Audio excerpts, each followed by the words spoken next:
Good evening, ladies and gentlemen. I'd like to welcome you all to this evening celebration of the academic career of Professor Robert Scholtz on the occasion of his retirement from USC. As part of the Bob Scholtz retirement party, we were assigned the following task. Give us some insight into Bob Scholtz and please don't make it boring. So we began by forming the Bob Scholtz retirement party subcommittee on entertainment. So what can one say about Bob Scholtz? It's common knowledge that Bob has had a most distinguished career at USC. He co-founded CSI, co-founded the Ultra Lab, was chair of the department, was a fantastic teacher and a superb mentor. Bob's research contributions are also well known. He has made landmark contributions to ultra-wideband signaling, to spread spectrum communications, to comma-free codes, and many other topics we just don't have the time to get into. Bob's impact on teaching is also well known. His teaching is characterized as being meticulous, rigorous, and insightful. His EE 562A notes, for example, are legendary and have been used by faculty and students alike for decades. But then what about Bob Scholtz the man? To separate Bob Scholtz the man from the renowned teacher and researcher, we asked ourselves the following question. If Bob was not a professor, what other career might he have pursued? When Todd Brunn, a quantum mechanics professor, got to know of the question, he said, and I quote, "You don't need to speculate. You can witness this in person. You all know about the concept of a parallel universe, right?" We didn't, but we'd seen the Spider-Man movie, so we nodded. According to the many worlds interpretation of quantum mechanics, all you need to get to a parallel dimension is a large traversable wormhole that will couple the various alternative histories together. I explain all of this in my paper and physical review letters, so if you need to get there, just follow me. So we followed Todd, but first we formed a different subcommittee, the Bob Scholtz Retirement Party Subcommittee for the Exploration of Parallel Universes. In our travels across the different parallel universes, we encountered Bob Scholtz, the middle school teacher, bringing rigor and order to middle school teaching, Bob Scholtz, the carpenter, bringing rigor and order to the world of carpentry, Bob Scholtz, the whodunit solver, solving murder mysteries and bringing rigor and order to the detective world, and finally, Bob Scholtz, the husband, bringing rigor and order to the world of marriage.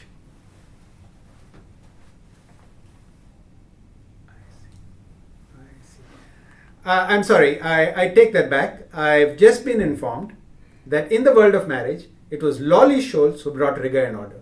Please note the correction. Thank you. To give you a sense of what we found in these different parallel universes, we decided to enact some of what we saw. But first, we had to decide upon the cast. Who would play the role of Bob Scholtz? We first did a least squares fit based on height. That led to Andy Mulish. But Andy was busy and not available for filming. We then included other physical attributes, and the second largest eigenvalue pointed in the direction of Mike Neely.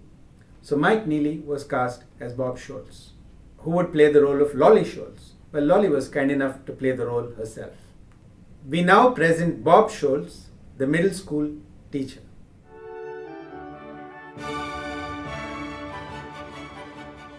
Good morning, class. Good morning, Mr. Scholtz. Well, today we're going to be solving algebra problems, but before that, I'd like to show you a picture of my latest trip to Iceland. And now let's get back to some algebra problems. Here's the problem to solve. Lolly and Bob both have apples. Lolly has twice as many apples as Bob. The sum of their apples is 6. How many apples does Lolly have? Okay, to understand this problem completely, we really need to understand the history of apples. So going backwards in time, here's a slide. So we start with Lolly on her horse named Apple. And then does anybody recognize the three people in the right-hand corner? That's right. the three co-founders of Apple Computer. Going further back in time a little bit, we see Isaac Newton just before he's going to discover gravity. And going even further backwards in time, we have Adam and Eve eating the forbidden apple. Okay, well, let's get to the algebra problem. Remember, Lolly has an unknown number of apples. So we let x of u be the number of apples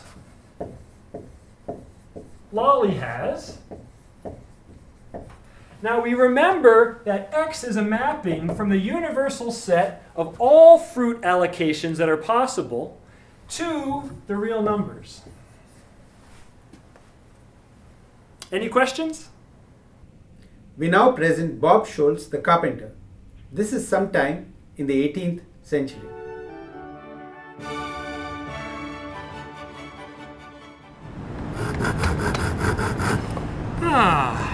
You know, Lolly, 1776 sure is a good year for carpentry. It most certainly is, and I'm really glad, Bob, that you know how to do this, because there's a lot of things we need out here in the wilderness. They call me Carpenter Bob. That's a good name for you.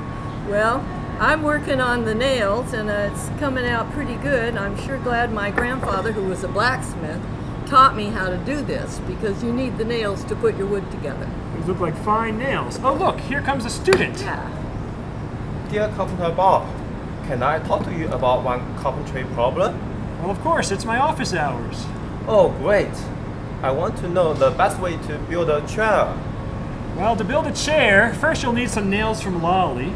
The other thing you need to build a chair is my carpentry notes. Oh, There. Here, I'll let you borrow this. wow. Well, Lolly, have you been working on any projects recently? Well, you know, besides making nails, one day I was sitting out here in the shop and I thought, you know, if I put some wires and things on a board and I kind of connected them up and I made like a circuit, and then I added some more things and worked on it a little bit, so I did that.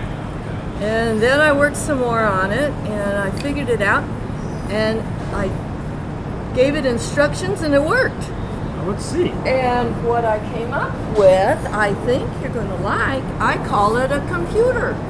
Wow, this is really fascinating. And it even has Facebook on it. It's like this. Well, you know, Lolly, I also made something that's going to go perfectly with this computer.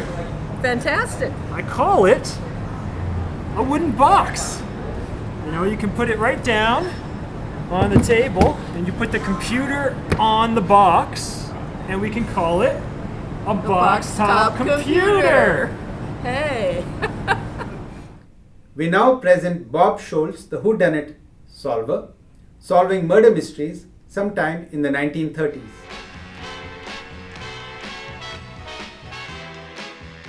It was a standard day at the detective agency.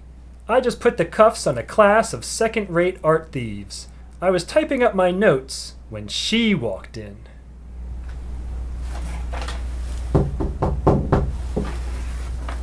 Is this the Bob Scholtz Detective Agency? I need to see Detective Scholtz about a murder. One look at her and my heart took a leap. She told me of a murder down on 29th Street. What's a polished girl like her doing in a rough spot like 29th Street? This is all I have, and I think it's in code. I can't make sense of it. Just this note. The murderer, if it suits you to know, will be at the Tommy Trojan statue at precisely March 2711 00 AM 2019. I think I can help you, ma'am. The trouble with this code is that it has no commas. Not to worry, Oh. I wrote the book on comma-free codes.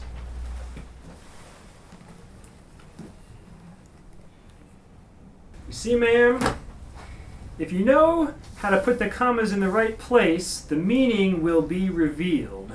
The murderer, comma, if it suits you to know, comma, will be at the Tommy Trojan statue at, precisely, March 27th, 11 a.m., 2019. Oh, that's what it says. But how does that help us? Now we know where the comma-free criminal will be.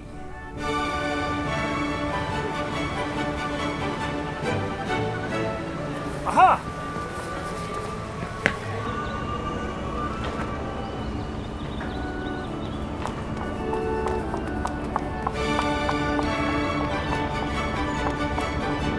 Aha! I caught you, the comma-free criminal. I have one question to ask you. Where were you on the night of February 31st at 5:62 p.m.?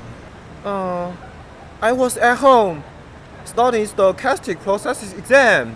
Wrong. There is no February 31st at 5:62 p.m. and you are going to jail.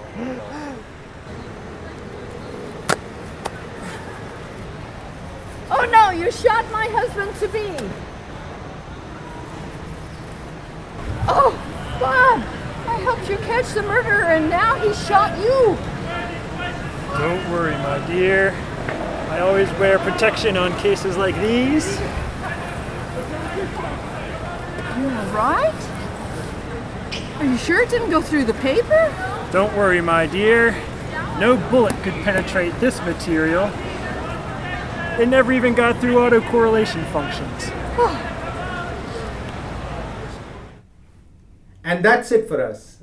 That concludes the report of this subcommittee. We will let you explore the many other parallel universes on your own. Thank you so much for joining.